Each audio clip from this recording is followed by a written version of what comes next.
Olá, boa tarde. Você confere agora alguns destaques desta terça-feira, 13 de junho.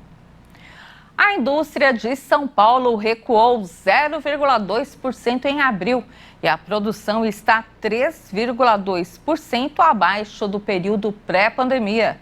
O resultado foi puxado por veículos, máquinas e equipamentos e produtos químicos. Na comparação com o mesmo mês de 2022, o setor caiu 3,6%, acima da média nacional, que registrou recuo de 2,7%, segundo a pesquisa industrial mensal regional do Instituto Brasileiro de Geografia e Estatística.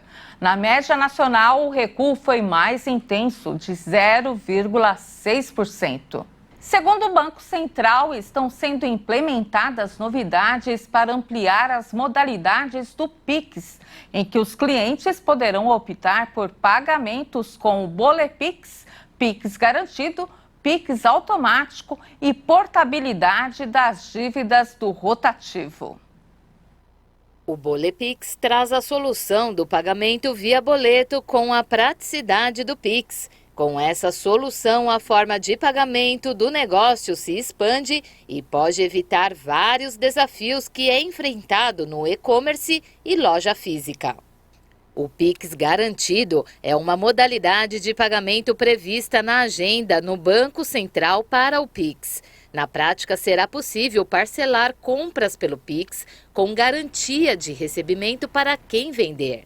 O Pix Débito Automático pretende atender transações de contas de consumo como água, energia e internet, por exemplo.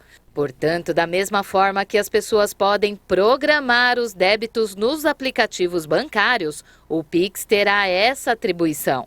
Vale a pena fazer a portabilidade das dívidas do rotativo e a instituição financeira se prepara para ampliar as modalidades do Pix de acordo com o Banco Central, que enfatiza que hoje é difícil discriminar qual é a taxa de juros cobrada na fatura no momento em que o consumidor decide pagar com cartão de crédito ou mesmo quando o cliente entra no rotativo. O consumidor tem pouca visibilidade dos juros que vai pagar, faltando assim transparência dos juros. E o microempreendedor individual injeta quase 70 bilhões de reais por ano na economia brasileira. Segundo uma pesquisa, os donos de pequenos negócios obtêm estímulos ao se formalizarem como MEIs. Uma pesquisa realizada pelo Sebrae em parceria com a Fundação Getúlio Vargas apontou que a renda dos pequenos empreendedores aumenta em até 25% ao se cadastrarem como MEIs. O efeito com isso é uma movimentação de valor entre 19 e 69 bilhões e meio de reais. O levantamento mostrou que o rendimento médio do MEI é de cerca de R$ 3.500. Enquanto quem não é formalizado tem renda média de R$ 1.200.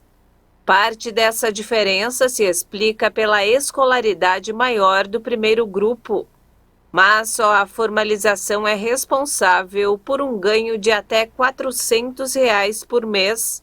As horas de dedicação ao negócio também aumentam de uma média de 35 horas entre os não formalizados para 43 horas entre os que têm um CNPJ. Isso comprova uma diminuição da capacidade ociosa da empresa, promovendo um aumento direto na renda e na profissionalização do negócio. O número de incêndios causados por balões aumenta no mês de junho.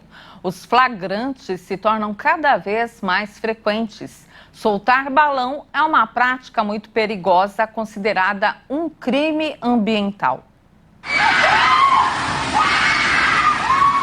A noite do último sábado, dia 10 de junho, foi marcada por pânico nas imediações deste prédio em Arujá, região metropolitana de São Paulo. O balão em chamas caiu sobre o edifício, mas rapidamente foi consumido pelo fogo. Por pouco, não provocou uma tragédia. Polícia Militar e Corpo de Bombeiros foram acionados, mas não chegaram a ir até o local da ocorrência. O próprio solicitante cancelou o chamado, já que o prédio não chegou a pegar fogo e não houve nenhum ferido. De qualquer forma, esse caso reacende o alerta sobre os perigos dos balões, especialmente nesta época do ano. Nós temos, principalmente por conta dessa questão cultural do Brasil, das festas juninas, das festas julinas, esse costume e hábito da população de acabar soltando balões. Obviamente são balões por vezes menores. Entretanto, nós temos grupos de baloeiros que soltam aqueles balões que são gigantescos, que passam de 20 metros de altura. E esses são os principais causadores das catástrofes relacionadas à queda dos balões. Por isso, o problema ocorre ao longo de todo o ano. E em 2023 já bateu recorde, antes mesmo do início das celebrações do mês de junho. O CENIPA, Centro de Investigação e Prevenção de Acidentes Aeronáuticos, registrou 436 ocorrências com balões entre janeiro e maio, só em áreas próximas de aeroportos brasileiros. Foi um registro a cada 8 horas. O maior número já contabilizado desde o início da série histórica, iniciada em 2012. Ele ameaça a navegação aérea, ameaça tripulantes, ameaça passageiros que eventualmente estão ali se deslocando e também causam os incêndios, seja em vegetação, em cobertura vegetal, seja numa indústria, seja em uma residência, por exemplo, ameaçando também as pessoas que ali se encontram. Além dos materiais inflamáveis que compõem a estrutura do balão, como papel, tecido, madeira e tocha, muitas vezes com combustível líquido, o capitão alerta para outros itens que tornam os balões ainda mais perigosos. Porque os baloeiros colocam fogos de artifício, colocam bandeiras, colocam outros artefatos inflamáveis extremamente perigosos. Isso potencializa o risco e as consequências da queda desse balão. Soltar balão é considerado crime ambiental. A legislação brasileira proíbe a fabricação, venda, transporte e soltura de balões, com pena de 1 a 3 anos de detenção e aplicação de multa. O Código Penal também prevê reclusão pelo perigo criado ao transporte aéreo. Mesmo assim, muita gente ainda se arrisca. Historicamente, nós temos incêndios catastróficos ocasionados pela soltura de balão. Então, o Corpo de Bombeiro pede encarecidamente para que as pessoas se conscientizem e entendam que não é cultural, não é bonito, não é legal. É um ato criminoso, é um ato que coloca em risco a vida. O Corpo de Bombeiros orienta a população a denunciar a prática ilegal pelo Disque Denúncia, telefone 181 ou pelo 190 da Polícia Militar. E em casos de emergências envolvendo balões, entre em contato com a corporação pelo 193. E a OTAN iniciou nesta segunda-feira o maior exercício militar aéreo da história da organização, coordenado pela Alemanha e com o objetivo de demonstrar unidade diante de potenciais ameaças, em particular da Rússia. O exercício Air Defender 23 vai prosseguir até 23 de julho e inclui 250 aviões de 25 países da OTAN, além de aliados como o Japão. Quase 10 mil pessoas vão participar das manobras.